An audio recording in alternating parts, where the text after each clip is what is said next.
नमस्कार, अलका विजेता शुक्ला चैनल में आप सभी का बहुत बहुत स्वागत है। जब किसी क्लाइंट पर ब्लीच करें या किसी का फेशियल करें तो कुछ बातों का विशेष ध्यान रखें। अब वो बातें क्या हैं,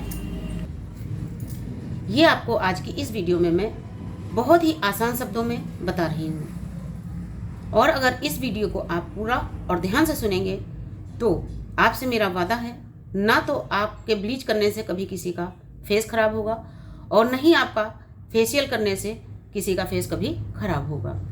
बल्कि अगर आपके पास में कोई ऐसा क्लाइंट आया है जिसके फेस के ऊपर कील मुहासे निकले हुए हैं, तो अगर आप सही ढंग से फेशियल करते हैं तो उसके कील मुहासे भी आपके फेशियल करते करते 50% तक सही हो सकते हैं। साथ ही आपको इस वीडियो में मैं ये भी बताऊंगी कि अगर किसी क्लाइंट के फेस के ऊपर बहुत ज़्यादा दाने हैं, कील मुहासे हैं, तो उसके ऊपर आपको करना क्या है, फेशियल करना है या क्लीन अप करना है या डिटेन करना है या कुछ भी नहीं करना है।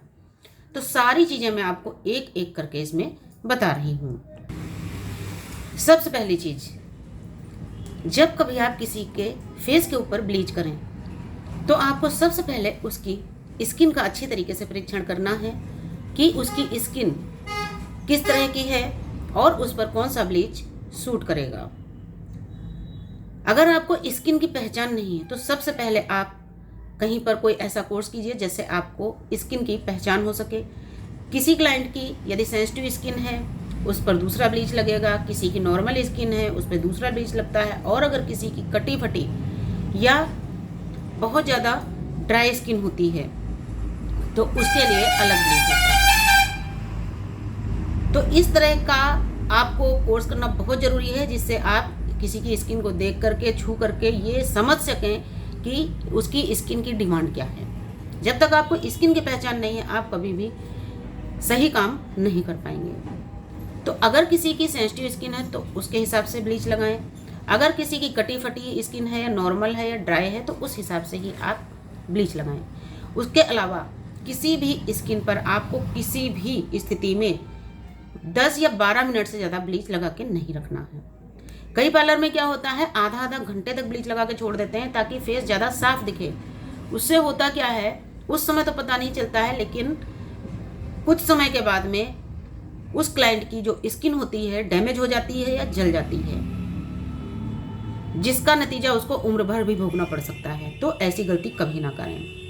अगली चीज़, अगर आप किसी का फेशियल करने जा रहे हैं या कोई आपसे फेशियल करवाने आया है, सबसे पहले आप उसकी स्किन को बहुत ध्यान से देखें। कहीं उनके फेस के ऊपर दाने तो नहीं हैं, छाले तो नहीं पड़े हुए हैं, उनकी स्किन कटी फटी तो नहीं, उस स्किन पर किसी तरह की कोई एलर्जी तो नहीं है, या उनकी स्किन पर कील मुहासे तो नहीं है। और अगर इनमें से कोई भी समस्या है आपके क्लाइंट के फेस के ऊपर पहले से, तो आपको उनके फेस के ऊपर कभी भी फेशियल नहीं करना है।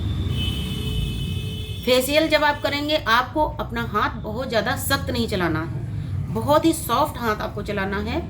और हमेशा कोशिश कीजिए कि आपको रोज़ वाटर के साथ ही फेशियल करना है। जितना आप रोज़ वाटर के साथ में फेशियल करेंगे बहुत ज़्यादा ग्लो आएगी फेस के ऊपर, उतना केवल पानी से कभी नहीं आ सकती। उसके अलावा मैंने पहले ही बताया, अगर स्किन कटी फटी है, किसी तरह की स्किन के ऊपर एलर्जी है या स्किन के ऊपर कील मुहासे हैं, तो आपको ऐसे फेस के ऊपर, ऐसी स्किन के ऊपर कभी भी फेशियल नहीं करना। आपको उनकी स्किन के ऊपर क्लीन अप भी नहीं करना है। ऐसी स्किन पर आपको हमेशा डिटेन करना है। मैं नेक्स्ट वीडियो बनाऊंगी तो उसमें मैं आपको बताऊंगी डिटेन और फेशियल में अंतर क्या है और किसको डिटेन की ज़्यादा नीड होती है। तो ऐसी स्किन पर आपको डिटेन करना है और डिटेन उनकी स्किन के हिसाब से ही करना है। मान लिया किसी की सांवली रंगत है या डार्क रंगत है तो उस हिसाब से आपको डिटेन करना है। किसी की गेहूं रंगत है या किसी का गोरा रंगत, उस हिसाब से आपको डिटेन करना है। हमेशा एक जैसी क्रीम हर किसी की स्किन पर नहीं लगती है। और जब आप डिटेन करेंगे उस समय भी आपका जो हाथ है बहुत ही सॉफ्ट चलना चाहिए। बहुत हार्ड हाथ किसी की भी स्किन के ऊपर आपको नहीं चलाना है, ना तो डिटेन करते समय ना फेशियल करते समय। तो इन चीज़ों का अगर आप ध्यान रखेंगे तो कभी भी आपके ब्लीच करने से, आपके फेशियल करने से, आपके क्लीन अप करने से या डिटेन करने से किसी का फेस जीवन में कभी खराब हो ही नहीं सकता। उसके अलावा फेशियल, क्लीन अप या डिटेन के अंत में जब आप फेस पैक लगाते हैं तो कई बार क्या होता है, फेस पैक लगा के, कुछ सूखने वाले फेस पैक होते हैं, तो फेस पैक लगा के लोग डायरेक्ट ऐसे ही सूखने के लिए छोड़ देते हैं, उसके बाद में स्पंज गीला करके रगड़ के पोंछ देते हैं। वो गलती भी आपको नहीं करनी है। अगर किसी की सेंसिटिव स्किन है, उसके ऊपर जब आप फेस पैक लगाएंगे, जैसे ही वो सूखेगा आप रोज वाटर का स्प्रे करेंगे। उसको पूरी तरीके से सूखने नहीं देना है। और ये प्रक्रिया आप 2 से 3 बार दोहरा सकते हैं। जैसे ही सूखेगा आप रोज वाटर का स्प्रे कर दीजिए, और 15 या 20 मिनट पूरे होने के बाद में पहले आप पानी से स्प्रे करें, उसके बाद में हल्के हल्के हाथों से फेस के ऊपर फेशियल जैसी ही मसाज देते हुए 2 से 3 मिनट मसाज करें। उसके बाद में इस फेस पैक को उतारें और फेस को क्लीन करवा दें। यदि आप ऐसा करेंगे तो क्लाइंट की संख्या आपके पास बढ़नी शुरू हो जाएगी। क्लाइंट आपसे अगर संतुष्ट होकर जाता है तो एक क्लाइंट हजारों क्लाइंट आपके पास भेज सकता है। इसलिए अपने काम के साथ हमेशा ईमानदारी बरतें।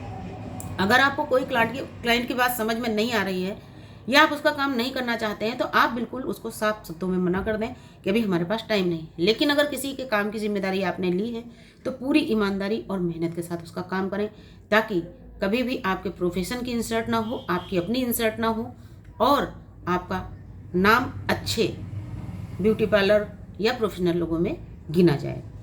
क्योंकि हमें हमारे काम को 100% देना है। हमें अपना काम हमेशा ईमानदारी और मेहनत से पूरा करना है। इसलिए इन चीज़ों का यदि आप ध्यान रखेंगे, कोई भी आपसे असंतुष्ट नहीं हो सकता। नमस्कार, धन्यवाद।